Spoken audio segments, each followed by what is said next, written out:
Within the early development of Wing Chun, the applications for Kun Sao over time morph into what we know nowadays as applications like Bong Lap Da.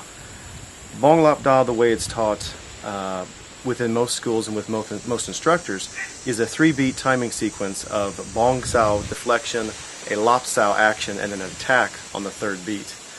What some people aren't aware of and don't practice is that all 3 beats of that sequence can be used to attack the opponent. So from here, because he's giving me all this pressure from here, I strike it down, which brings him in closer. It has a Jut Sao facet to it, and then can strike back on the face. That aspect from here is deflecting. He attacks. I cut, not unlike Oi Mun Choi, but in a more rounded, articular fashion, just like this action here. So I'm, again, deflecting, cutting, hitting, and then having a potential hit from here based off that rear guard reference. And then again, too, if he counter punches with his other fist from here, I have the potential to bong, but because of the pressure here at the elbow, you sink, and he then, because of his pressure, keeps me within the center gate, as opposed to his pressure routing me to the outside. Most of the ring motions that are designated as polarized contain very, very dynamic applications and mechanical movements that embody nested applications of self-defense techniques and nested applications of Ging in both mechanical fashion and in a plyometric fashion, which I'll talk about a little later.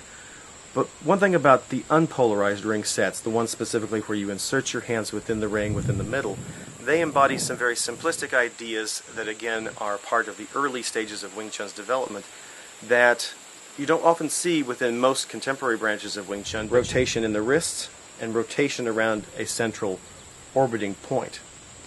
This creates or is at the mechanical heart of 2 hand motions that again aren't taught often, at least within Yip Man traditions of Wing Chun. They are called Mo Sao, or grinding hand, and the second one is called Lim Sao, or sickle, or harvesting sickle hand. I cover down to attack him with the Fan Jung motion. He counters with a punch. I luckily intercepted on the Tan side. From here, as I said before, you can strike the throat, but what is often done too is they will strike the lower ribs or abdomen, even just slapping from here. Now I'll do this gently, but when again I'm attacking Cody's lower abdomen from here, you're going to get his frame to buckle potentially. If I indicated his groin, he will pull his groin away and his face will come a little bit closer to me. That way you can set up patterns where you get the opponent's face to collide with your next attacking hand. And again, because there's a pump shotgun recharge action from here, because this hand has to recede a little bit, you can fire it at them a second time. So you have a level of recoil, reload within that palm motion. Off to the side to hit him with an elbow or a strike from here. Again, falling back into the Kun Sao arm positions that are found throughout the transitions in the ring.